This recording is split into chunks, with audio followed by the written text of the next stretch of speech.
So, you think you're untouchable? Word life. This is basic thugonomics. This is basic thugonomics. Word life.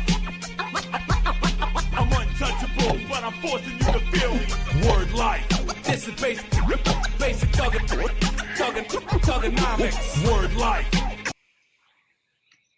Good morning, Houdat Nation, and happy Wednesday on a Sunday to our Bayou Blitz family.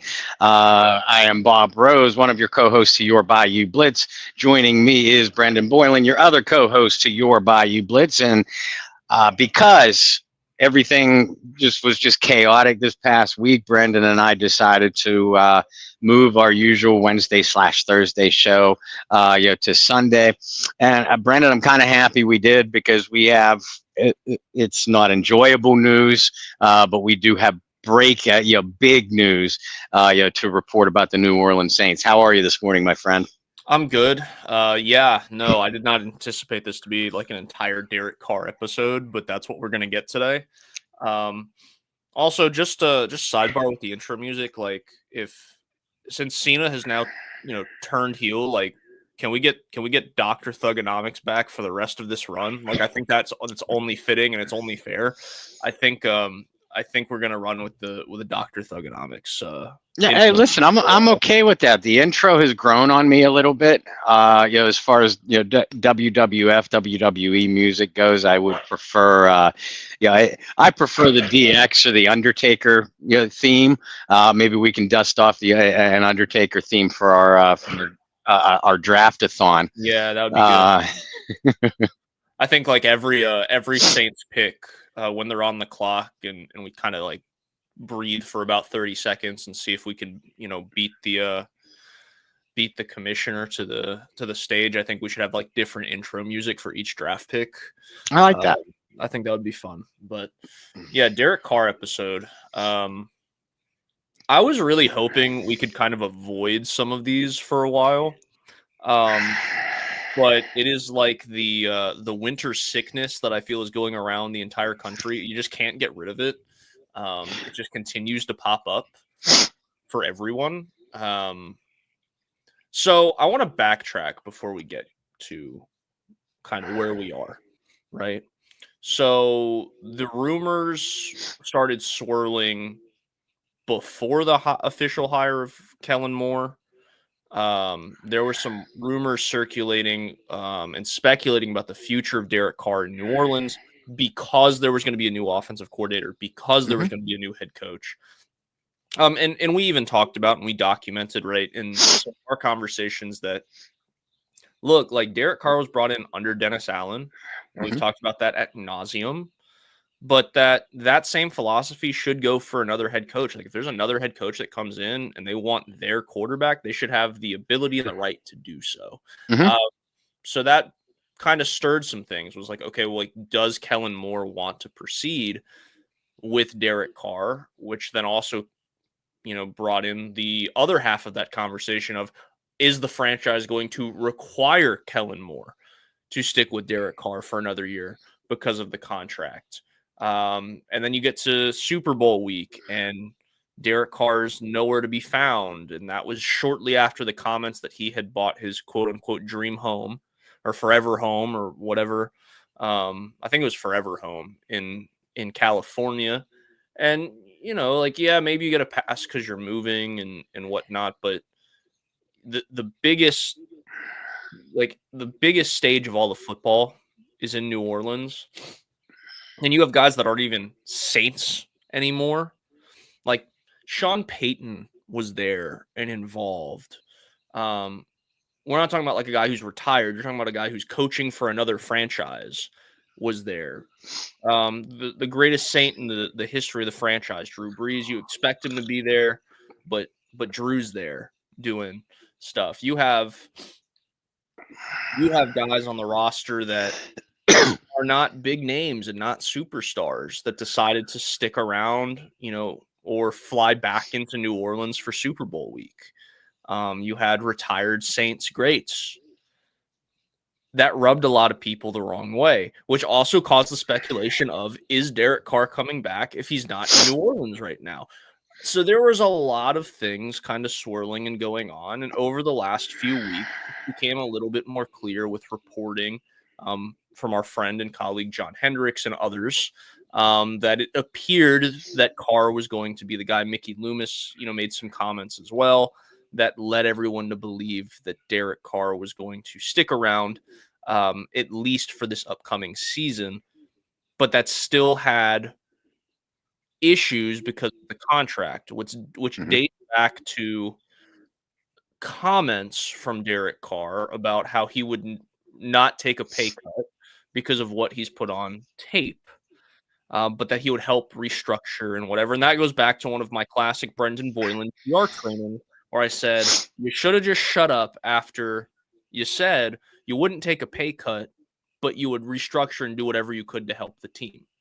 That would have been fine, Derek, but you kept your mouth running. And that's how we get to where we are, where people are like, okay, well, Derek didn't take a pay cut. He did this restructure. What does this restructure look like? So there's a little backstory. Bob, I'm going to start and I'm going to pass it to you. I'm going to start this and I'm going to, throw a lateral out on the sideline. I'm going to let you use that track speed to get us to the end zone for at least this portion of the conversation. And the restructure does this. It does open up about $30 million in cap for this offseason. Remember, you have free agency starting in just a few days. That does help the Saints because now the Saints are somewhere around $9-10 million away from being under the cap. Cap health tracker. That's kind of where we are. We've done the cap health tracker for about every year that I've covered this team. So it's been almost a decade. But that's where we are with that. Now, what it also does is creates a massive cap hit on Derek Carr for the 26 season, which has had a lot of you in Who Dat Nation, a lot of I can't call it the Twitterverse anymore, the X-verse kind of in shambles as well, because the cap hit is like $69 million.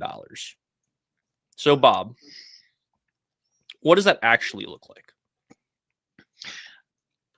What it actually looks like is we need to focus on this year and why the Saints did what they did and how it helps them. And like you said, Brendan, it creates about $30 million worth of salary cap space, which means as we sit here on Sunday morning, the Saints only have about $9 or $10 million of cap space to clear before they can be cap compliant. Now they need to clear a little bit more than that to start signing free agents. And yes, folks, they're going to sign people. It's not going to be the top tier guys. Watch John and I on Athlon Sports. We have been writing about potential free agent possibilities, and we'll continue to do so early into the probably as early as this afternoon, but certainly Monday into Tuesday as well. And guys, this is exactly what Brendan and I have been telling you was going to happen because of the way Derek Carr's contract was structured. It was going to be next to impossible financially for the New Orleans Saints to move off of him. Now, I will come back to that, what it means for the Saints in the future, specifically 2026. As Brendan alluded to, Carr's cap hit will be nearly $70 million. Pay zero attention to that. If you are paying attention to that, then you haven't been paying attention to Mickey Loomis and the New Orleans Saints over the last almost 2.5 decades, but especially 15 or 16 years. Derek Carr's not going to be a New Orleans Saint in 2026 unless he has some sort of Baker Mayfield revival of his career. And that is what this contract is set up to do. The restructure to clear the salary cap space without purging your roster in 2025. set up for another pushing around of the money in 2026 to reduce the salary cap hit, potentially a large cash pay, a guaranteed money payout, sort of thing too. I'm sure that there'll be a few different things involved. I'm not going to pretend to be a capologist, but I will tell you that Derek Carr, whether he's on the roster or not on the roster in 2026, I certainly do not believe he will be. Derek Carr will not cost the Saints $69 million in salary cap space next year. All this did was create schematics, for what they need to do beyond this season.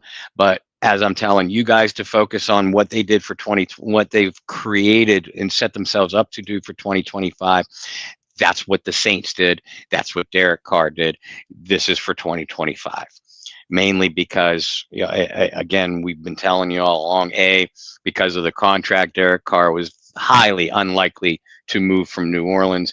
I've never wavered from that stance since day one of the offseason.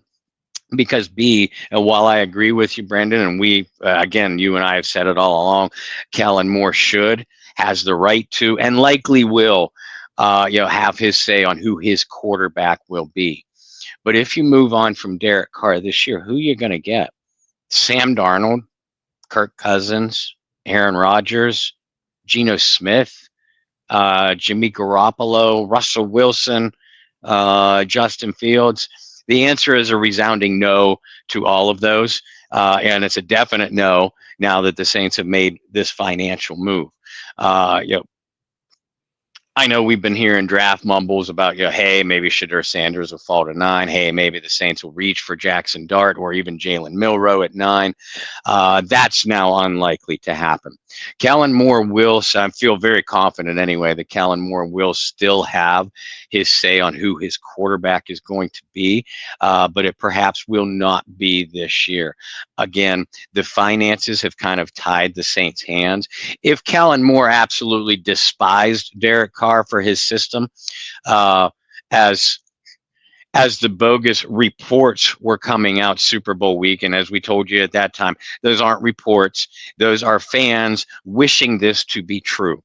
Kellen Moore never said, never believed, I don't want Derek Carr on my roster. The facts just played themselves out to indicate exactly that.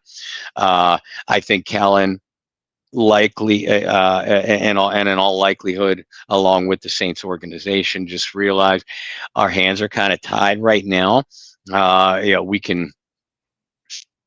We believe that we can win some games with Derek Carr, and we're just basically going to do the best we can while we set ourselves up for the future. That's the way I see it. And like I said, I've been saying all of these exact words since day one of the offseason. Haven't wavered one bit.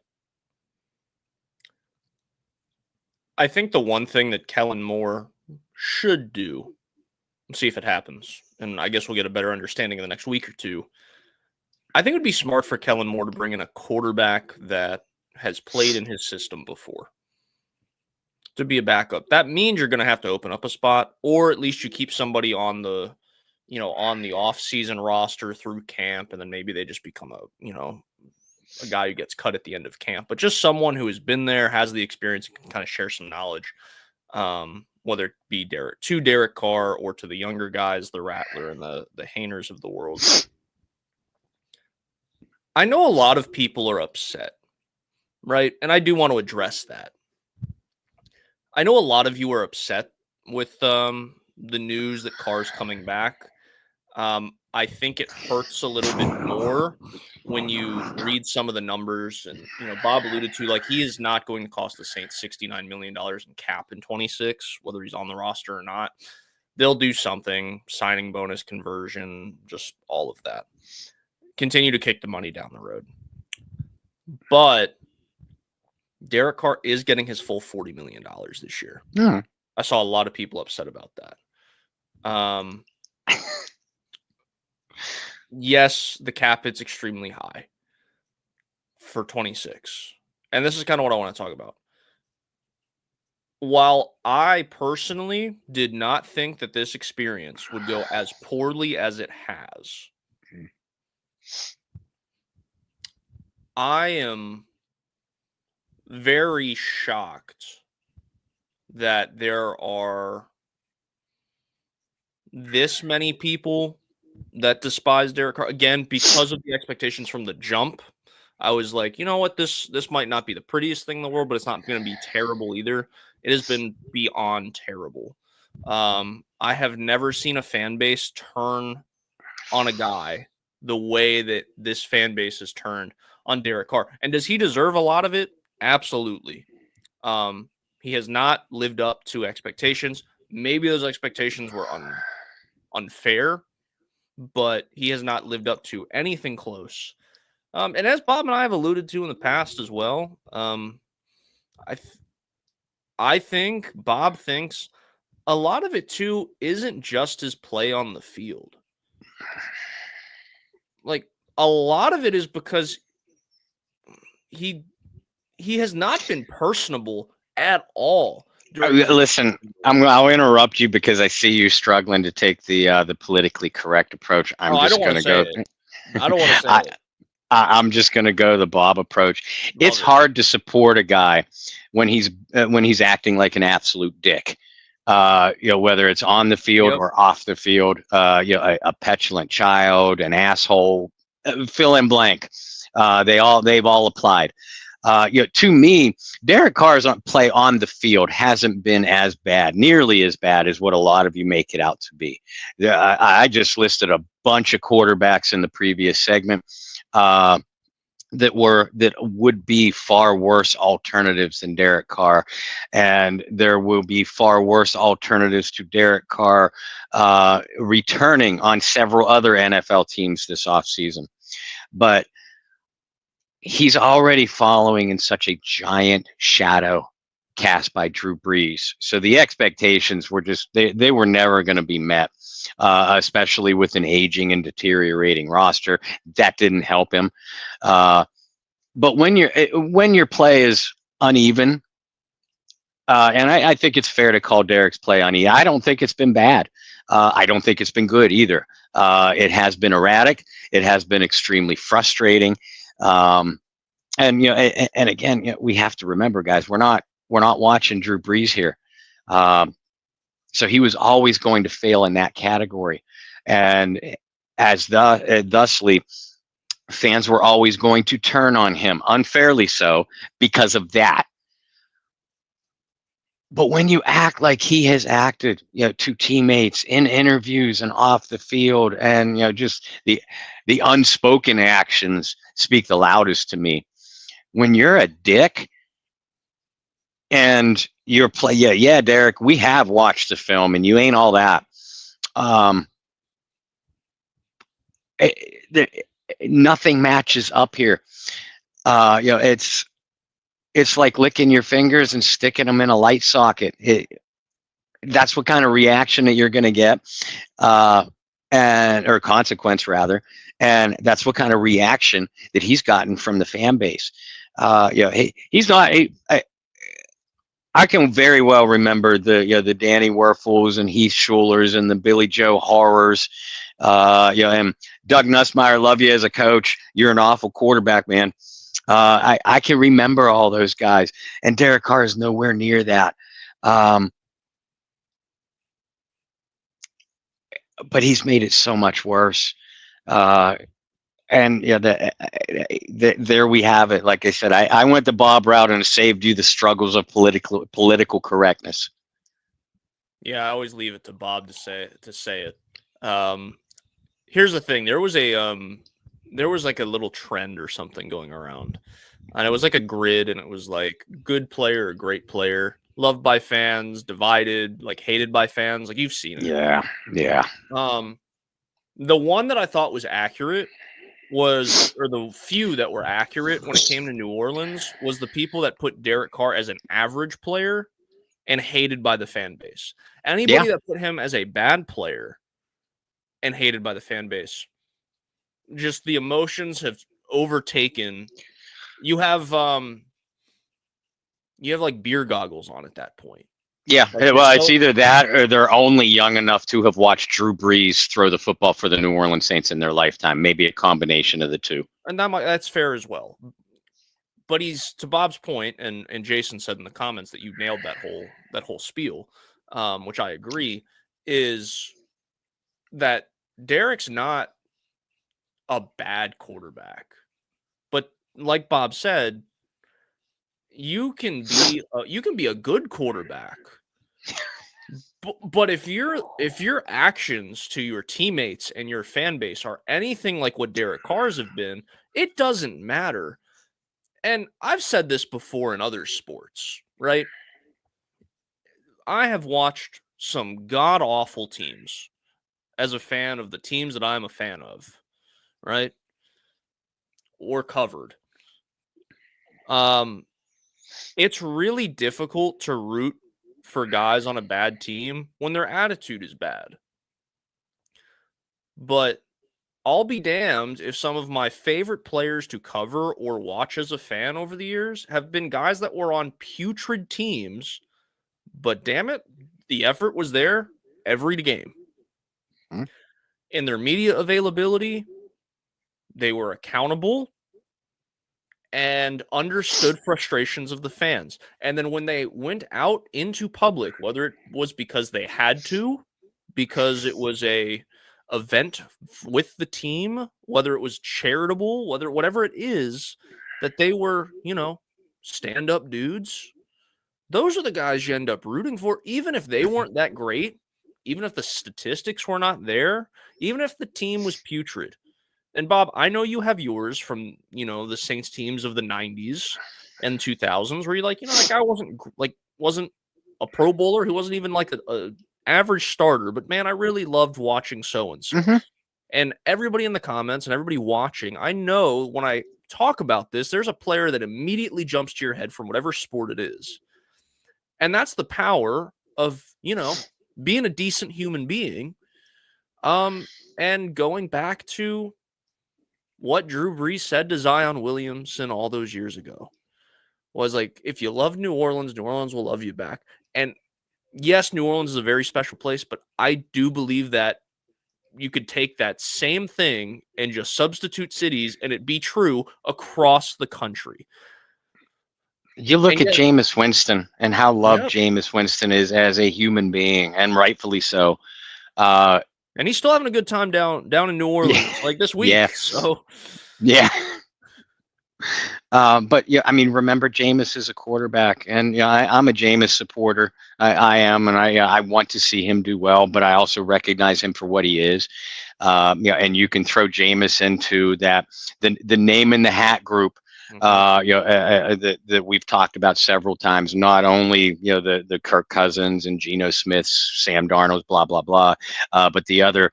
Yeah, many of the other starters in the NFL are all guys like that, like Jameis Winston, like Derek Carr, where you pick you blindfold yourself and you pick your name out of the hat, and you could pick 4 or 5 names and have the same reaction, like, okay, he's not the future of my franchise, but I can win with this guy. If I do this, if my roster has that, if my roster has this, et cetera. Again, we've talked about it many times. But again, the perception of the person and the way they act, and frankly, the reactions they get from their teammates, I think it is very, very telling. That how often have we seen a teammate stick up for Derek Carr, whether it's actions on the field, play on the field, or criticisms for not doing this or doing that off the field? I watch this team as closely as anybody. I cover them, and I can't think of a single one. To just piggyback off of that, I think it's also very telling when you have guys that, and we live in this media age where a lot of players do podcasts and appearances and get together and do this and do that. You ever seen Derek Carr invited by another Saints player to do something like that? I hadn't thought of that, but no. No, like Cam Jordan, Love Cameron Jordan. He's going to have a great career in media when he's done, if that's what he wants to do. I hope he goes into politics. I want Cam Jordan to be my next president. There you go. Bob's going to go ahead and put his name in the hat for campaign manager for Cameron Jordan. But like, Cam's done a handful. Never had Derek Carr.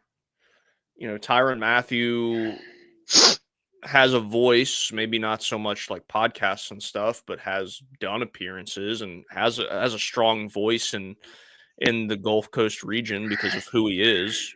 Never seen him and Derek Carr hang out. You get where I'm going? Like, I could probably continue down the roster of guys who have made podcast appearances or made appearances anywhere, and it's like Derek Carr's nowhere to be found.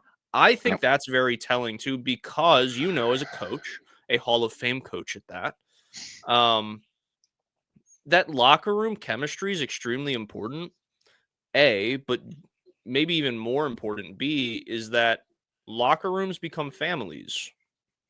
And when you get opportunities to hang out with your family, hang out with people you want to hang out with, you do. You make the effort to see them outside of just the field, the track, the court, whatever. There doesn't appear to be much effort to have Derek Carr involved in other things outside of the facility. Yeah. And that is concerning as well, because your quarterback's the head of the snake, right? Mm-hmm. And if you're not going to, when you go to war with someone and you like that person, maybe you lay on a grenade. But man, if you don't like that guy, it's just like, you keep going, man. You go. Yep. I'm gonna stay back here.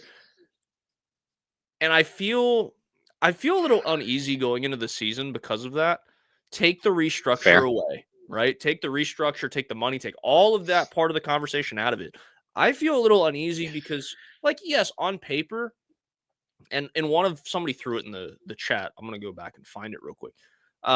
Jason threw in the chat that Carr's a capable starter in the league, and with the right environment, he can win games. Winning during a soft reset keeps morale high. Yes. I'm concerned that even with this soft reset, rebuild, whatever you want to call it, that there's going to be so much tension between Derek, like very similar to what we saw early, right? With the yelling at Olave, yelling at offensive linemen. I have an uneasiness that this is not going to be the first step forward, that it's going to be, you're stuck on World 1, level 1 of Super Mario, when at the end of this year, when you really should be on like World 1, level 5, like you've made some progress. That's how I feel like it should be after the 25 season. But I have my own legitimate concerns because of Derek Carr and because Carr is the leader, that they're not going to make any progress.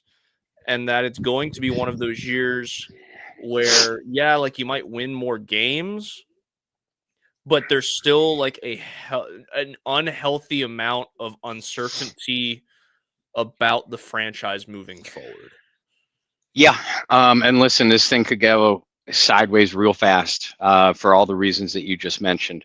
First of all, I will go back to the very first thing that you said when you said before you went into the segment. You said take away the restructure, take away the contract, take away the finances. If you do take that away, Derek Carr is not a New Orleans Saint right now. Amen. I'm 1,000% convinced of that. Even despite everything that I said about who else you're going to get, well, you still move on and you find somebody else, whether it's a stopgap that any of those quarterbacks can help you go 6-11. Whether it's a stopgap or you do, if you're Kellen Moore, if you do like someone in the draft early, first or second round, then you take him and that's who you build around. But I mean, again, it is what it is. And I think now the Saints have to focus on I'll finish what I said about going sideways quick. If it does go sideways and Carr is just becoming, and I don't think he's this now, but if he becomes a locker room cancer, an absolute distraction, then I hope for Kellen Moore's sake, for his job's sake, that he has a plan B. If he feels like I can turn to Spencer Rattler if I have to, or I could turn to Jake Haener if I have to, or if they draft a quarterback on day 3. I don't think they're going to do one on days 1 or 2, folks, and I'm about to tell you why. Yeah, you have to have a plan B in case things just get so ugly with Carr that money or no money, you got to cut him during the regular season. I'm not discounting that possibility at all. But I mean, if you get off, they got off to such a great start last year, before injuries just revealed them for what they were. If you do get off, to that kind of start, and you can maintain it, where you can at least hover around the 500 mark. I don't think anybody believes, looking at this roster, with or without Derek Carr, you look at the rest of this roster, there's not too many people that believe that this is a playoff team right now. So if you can just be competitive while you build, while you gain momentum for the future, then I think the fans would be okay with that. But to do so, you got to build the team around the quarterback now. There are 2 ways that you can go if you're building a franchise. You either have your franchise quarterback and you build around him, or you build a team around with the idea of disguising your deficiencies at the quarterback position to maybe make a run. There's only 4 or 5, and it's stretching it, 4 or 5 elite quarterbacks in the NFL, and another 4 or 5 that I believe that you can win championships with. Derek Carr is not in either one of those categories. So what do? You build your team. To build your team, you got to get younger. You're not going to be able to throw around money in free agency. They'll sign people, but they're signing complementary pieces, not building blocks. Or not cornerstones, rather. Your cornerstones need to come through the draft. So because of that, that's why you're not going to see the Saints draft a quarterback in day 1 or day 2, because they can't. Obviously I could be wrong if Shador falls to 9 and Kellen likes him, or Kellen loves Jalen Milroe or Jackson Dart or Dylan Gabriel, whoever. Then the Saints will take him. But I think this Derek Carr restructure indicates that Kellen Moore doesn't see a definitive answer at the quarterback position for his team right now. Certainly not in free agency, certainly not via trade, and probably not through the draft. Otherwise, they would just bite this bullet. Or at least it's slightly more likely that they would. Instead, you're now in a position where we don't have an elite quarterback. We don't even have a quarterback that we really believe in. So we got to build the best team around him right now to win. So that way, when we do get the quarterback that we want, we're all ready to go. Hitting the road and immediately elevated to a championship contender. I'm going to go ahead and say it because we're going to see a lot of it this year, especially when the Saints start losing games. Go ahead and push the agenda, guys. Push the agenda. We know what the agenda is. A lot of you want Arch. I'm gonna save Bob the trouble, right? I'm going to say it for Bob because we both said it. His high school career, fantastic. The numbers are there. Right, he broke every record you could possibly break. That was owned by other family members, and that Manning family has, some pretty good family members that have played quarterback, right? However, outside of some garbage time, 1 or 2 starts last year where Texas barely slid by, like what has Arch shown you on tape? That's where the concern is. Right, so this would be his first full year, and if he comes out guns a-blazing and looks like everything that he was supposed to be, fantastic. But as of today, March the 9th, 2025, I haven't seen enough, and I know Bob would agree with me. Bob has not seen enough on tape to say that Arch Manning is worthy of a top 10 pick. No. But I do want to No. get to some of these comments. I don't want to talk about Arch. Not today. Not today. There's No. plenty of season to talk about Arch Manning, and we have a whole other draft class to talk about before we get there. Skylife from YouTube says they're going to boo Carr off of this team this year. My question to you, Bob, really early prediction. We don't have to have a whole like elongated conversation about this. Your prediction for how many games is it going to take before we hear the Superdome erupt in boos for Derek Carr? Before we hear the Superdome erupt, their first home game. Their first home game, probably. That's just that's the hate for that's not fair, and I don't think that should be the case. But that's just that's the hate for Derek Carr right now. The first incompletion, it might happen. If I'm Kellen Moore, I don't. At the first home game, I don't have the offense introduced first. Absolutely not. Have the defense the defense introduced first. Because that's just, should it be that way? No. Especially with a new coaching staff and a large number of new players that we think that they're going to get. It shouldn't be that way, but that's what the reality is. So yeah, it'll be the first Superdome game. Okay. I'll piggyback off that because you may have spoke to a point where you're making me rethink what I was going to say. I was going to say like the second home game, maybe the third, but I could very realistically see it being, I won't even call it the first interception, but like the first stupid play. Whether it be taking a sack on third down, whether it be whatever it may be, it could be the first drive of the game if he throws a pick. Yeah, I could see it. I can absolutely see it. Jason says the Carr-Saints relationship has always seemed like it was one of convenience rather than mutual admiration. The only admiration was between was from Dennis Allen to Derek Carr. That was who Dennis Allen wanted, and Dennis Allen's now was in a position to, I don't want to say save his job, but bolster his job status, and he needed a quarterback to do it. He thought Derek Carr was that guy. He was obviously wrong, as Dennis Allen was about a great many things. So no, I wouldn't call it a relationship of convenience. The Saints knew that they needed a quarterback somehow, some way. Dennis Allen was the head coach. That's who Dennis Allen wanted as the quarterback. Simple as that. Simple as that. There's got to be some stats.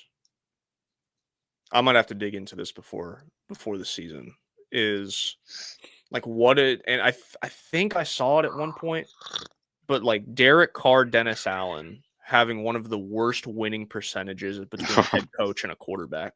Like I need to know what that win percentage is because you had that time in Oakland as well. I need to know how bad of a win percentage that is because it's not good. No. We knew this was going to be a Derek Carr episode. I do want to leave on like some happy spot opposed to just being like, oh, here we are with Derek Carr for another year. Bob, with this year, yes, you and I both agree that, especially based off of the restructure and the numbers, that Derek will not be a Saint in 26. With this being what we presume to be the final year of Derek Carr's tenure with the Saints, what are you looking for out of the offense? Maybe not Derek Carr, but knock on wood, should everybody be healthy? What are you realistically expecting out of this offense? And obviously, this is before draft and everything too. I mean, this is a projection, almost a blind projection. I've said it before. Kellen Moore came to this team knowing that he has offensive weapons. I mean, Alvin Kamara is still one of the best running backs in the NFL. And the Olave Shaheed duo. There's no more explosive tandem of wide receivers in the National Football League. You have a potentially great tackle in Talise Fuaga, a better than serviceable tackle in Trevor Penning, and one of the league's better centers in Eric McCoy. So you have building blocks here. What I'm looking for out of the Saints offense is continuing to build that. You need interior line help desperately. I certainly look for the Saints to go after a bigger wide receiver. Kellen Moore, when he's been offensive coordinator, he's always had a CD Lamb and AJ Brown. Even in the year with the Chargers, they drafted Quentin Johnson. To be in that role. The Saints do not have that. So I know I'm not really answering your question yet. I definitely expect them to address the tight end position some way, somehow, get that bigger receiver, and certainly bolster the interior line. And that's what I look for them to focus on, is improvements in their deficient areas. Say what you will about Kellen, whether you like him or hate him. As an offensive coach, he has always maximized the talent, his top talent, and B, managed to develop complementary pieces. And what we've seen out of the Saints was a severe lack of complementary pieces. So that's the biggest improvement that I look for from the New Orleans Saints this coming season, is a deeper arsenal of weapons, whether it's a tight end, running back, wide receiver, or all three. I look for an offense that's going to have more ways to beat an opponent, rather than just relying on Kamara or the big play from Shaheed or Olave to catch 10 of 12 targets. If one of those three things, or usually all two of those three things, didn't happen for the Saints in the last 2 or 3 years, they didn't win. Kellen Moore's offense is going to develop more ways to beat opponents. That's the biggest area I see of improvement for the Saints this coming season. Did you say DK Metcalf? I'm just kidding. No, that ain't gonna happen. Yeah. Let's not even go there. It's not gonna happen. It's not gonna happen. I would love if that happened. I think that would be just like another 31 teams would probably love if that happened. But yeah, not going to happen. Not going to happen. But look, I mean, we talked about, just to go back to the receiver thing real quick, I mean, we talked about that last year going into it. It was like, okay, A.T. Perry at this time last year was the only guy that we're like, yeah, that guy has size at the receiver position. And then A.T. Perry's no longer on the team. So, yeah, weird one. Not sure where the Saints go. Probably end up being the draft. You and I are going to have a lot to talk about here in free agency. Let's go ahead and address the elephant in the room before we get off, is that it comes in phases, right? Free agency comes in like phase 1, phase 2, phase 3, phase 4. Do not expect the Saints to do anything in phase 1. All right, let's go ahead and get that off the board. I do not want to see on my timeline, in my mentions, in my DMs, why aren't the Saints doing anything? Why aren't this team isn't serious about winning? One, they have no money. They can't do anything. They are me in college, right? Like, there's a negative in the bank account. They can't do anything.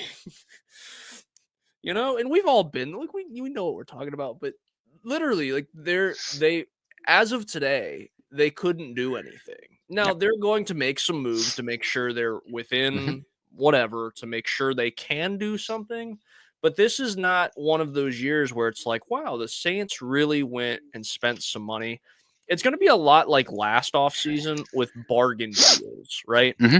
And there may be a surprise bargain deal, right? We were surprised about Chase Young last year, right? That was a surprise bargain deal, if you will. Willie Gay was a guy that was on your list for a long time, but that was a bargain deal type of guy. You're not going to see a situation where the Saints just spend buku bucks to go get a guy. And I know I've brought this up before, so I'm sorry for the pain again, but it's not going to be a year where they surprise us and get one of like the top names in free agency either. I won't even say the name. You guys know what I'm talking about, but it's not going to be one of those years either, because they don't have the money to do it. Mm-hmm. So again, if you guys want to send DMs and stuff, just bother Bob, you know.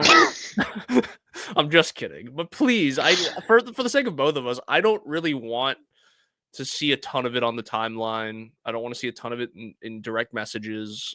Like, it is going to be probably like a week into that second phase before you see anything. It actually might. It might, right. It might be. There might be some activity in the first day or two, but it won't be. For those of you who want Joey Bosa. Joey Bosa just got released to the by the Chargers. So, Devontae Adams. No. This is what I look for. Adams might actually make sense. Not in the first day, but it might make right. sense. And Bosa, injury prone or not, Bosa's still going to command some high money, as is Chase Young. Probably, both of them are going to get contracts way more than what they're actually worth. Khalil Mack, same. Now Khalil could still play, so you bring him in on a 1-year deal. I'm okay with that. But I think the more likely scenario is this defense. I always say, keep coming back to the defense this offseason. But that's where I think the majority of the major needs are. In addition to an aging, underperforming roster, you now have a new system. That I don't think it's going to affect the secondary as much, but it's certainly going to affect the front seven, where you simply don't have the pieces to put out there.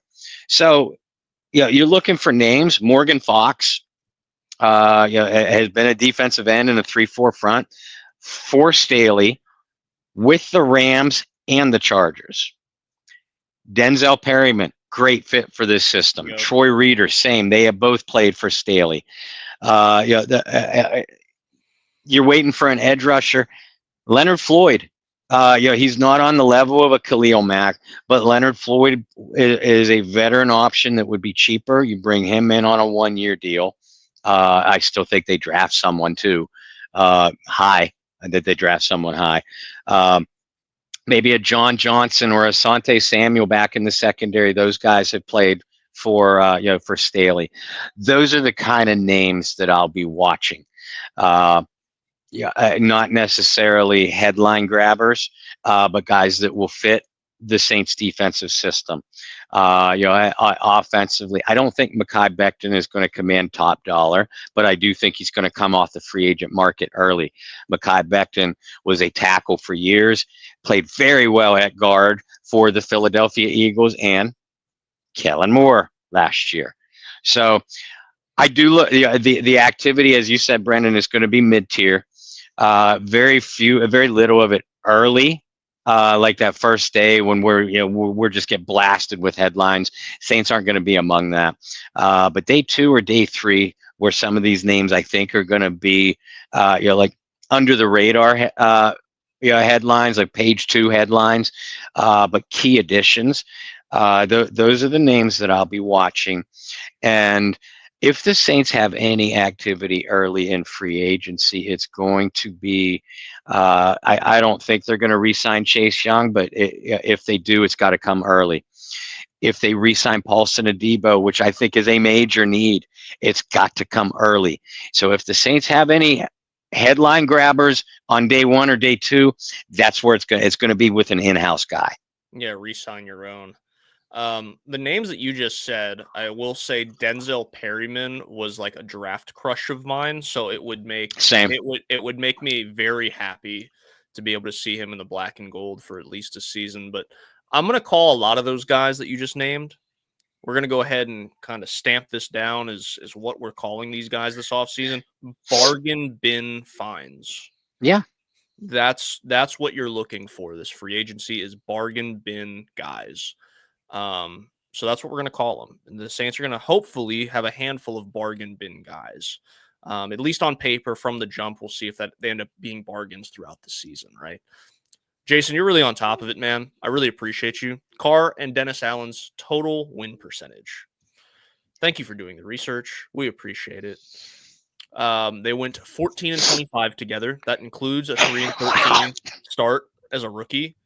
9 and 8 and 23, 2 and 4 and 24 before DA was fired. That is a win percentage of 35%. Wow. Yeah, that's bad. I want to know how that stacks up against and I'm sure there's a minimum, right? Like the coach and the quarterback had to have had 20 starts together or something. I'm sure there's a minimum for that, but I wonder what the worst is. I know that's not the worst. There is going to be somebody who has a worse record than that. But I would be curious to see how bad of a list that is. We will save that for another time. Bob, where can everybody follow you? It's going to be a busy little stretch here with free agency and then the draft right around the corner. I know that you have also picked up some new responsibilities as a writer. So go ahead and share with the people all the wonderful things that Bob Rose is doing and how somehow, some way they can find more Bob Rose on more sites now. As if apparently I wasn't doing enough in media, so I picked up more. For you fans of the ACC, or specifically the Pitt Panthers, you are looking at the lead writer for Pitt Panthers athletics on Athlon Sports. I say athletics because I'm not just going to cover football. I am going to cover basketball, and we are gearing up for the conference tournaments and then the NCAA tournament. So I'm doing that for Pitt as well. And also getting back to my wheelhouse, I'm going to reach out should have done it already, so shame on me. Going to reach out to the Pitt women's volleyball coach. Their women's volleyball coaches. Their women's volleyball program, the Pitt Panthers. It is a legitimate national power. So I'm really excited to cover that. And track and field indoor NCAA indoor track and field championships have just wrapped up. So I got a late jump on that. But the outdoor season is here, so I'm going to be covering Pitt Panthers track and field throughout this spring too. Really excited to do that. So I know the majority of you, who follow me on social media. You do so because you're waiting for Saints coverage. I'd appreciate if you gave my Pitt work a read too. Especially for the non-football stuff. I'd love to hear your feedback. And you can catch those pieces on Inside the Panthers on Athlon Sports.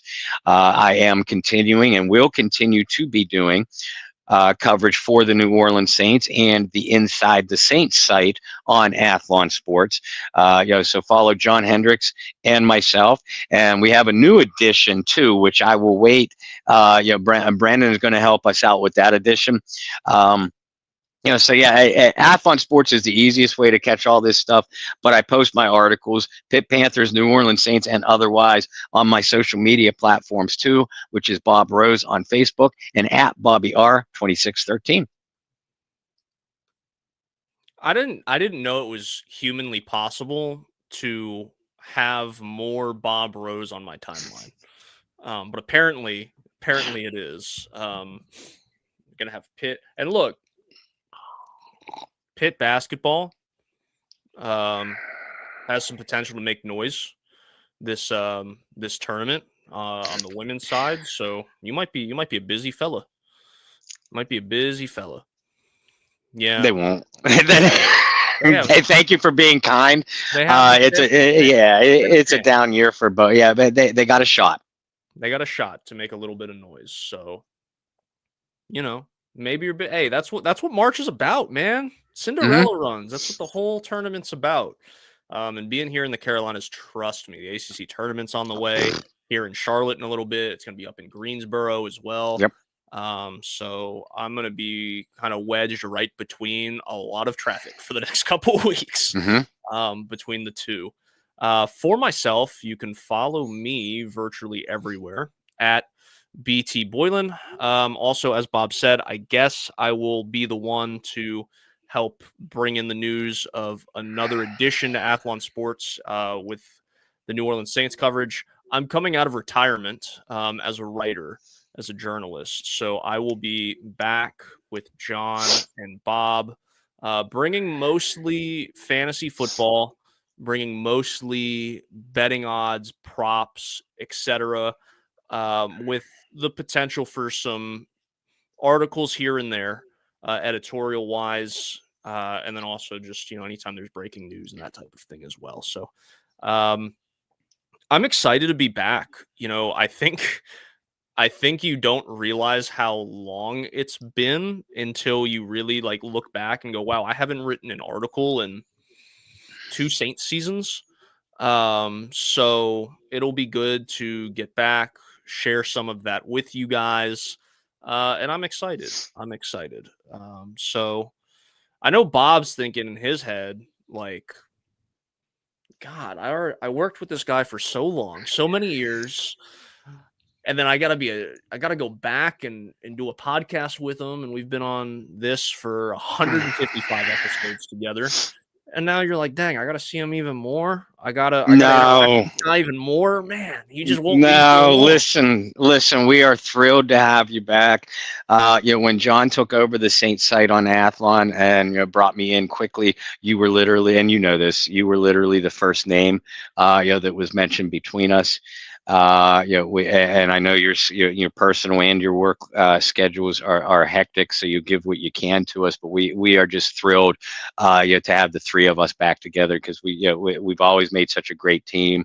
None of us are Derek Carrs. None of us are a dick to each other. Maybe other people, but not to each other. And we honestly, seriously, we have such a great working relationship, and great work structure that it doesn't feel like boss employee type of relationship. We're all in this together. And guys, seriously, we are trying to build the Athlon sports brand. The magazine has been around forever. Many of you football fans get the draft previews or the NFL previews year after year. The online site is what has suffered a little bit. So we are trying to build it. It's going to take time, but those of you that follow John, myself, or Brendan, or hopefully all three of us, we're going to give you the work. We need, just like with our Bayou Blitz, we need your support. We need you to share those articles, retweet them, share them on Facebook, share them with family members. We need readers because readers give us numbers give us money gives us the opportunity to do more things for you guys. Absolutely right. So we're going to continue to do our thing here at the Bayou Blitz. It also means with Athlon, we are going to have a little bit of collaboration there with the Bayou Blitz and Athlon Sports. So continue to spread the word. Hopefully we grow and we continue to bring you the best Saints coverage, because I know that is something that we as a group really prided ourselves on for a handful of years there, being some of the best, if not the best in the local coverage. So excited. It's going to be an exciting year, even if there's a lot of uncertainty about how good or bad this team's going to be. It's going to be an exciting year for us, keeping it real. Who Dat Sports Podcast congratulates both of us for thank you some new gigs. And yeah, if you wanted to shoot me a DM, I will love to come on for an upcoming episode for you guys. I'm sure Bob is in that as well. So guys, thanks for tuning in to a Sunday morning edition. Thanks for bearing with us with just a lot going on in both of our lives. I really made the negotiations difficult to come back and write, and that was really the holdup. We had a long-standing negotiation that lasted many days and many hours. So it's my fault this time. You know how difficult I can be to work with. Yeah. So guys, make sure to check us out here at the Bayou Blitz. Join the Facebook group. Follow us on Twitter at Bayou Blitz Pod. Follow the podcast on YouTube. It's at Bayou Blitz Pod on YouTube. Remember, as we get closer to the draft, we're going to have some exclusive stuff that is not live streamed but that you'll be able to find on that YouTube page and that YouTube page only. So go ahead and give us a little subscription, hit that little red button on YouTube, and until Wednesday, not even a full week, until Wednesday, I hope you guys find some peace, spread love, practice positivity, and we'll see you then for another edition of the Bayou Blitz podcast. See you then.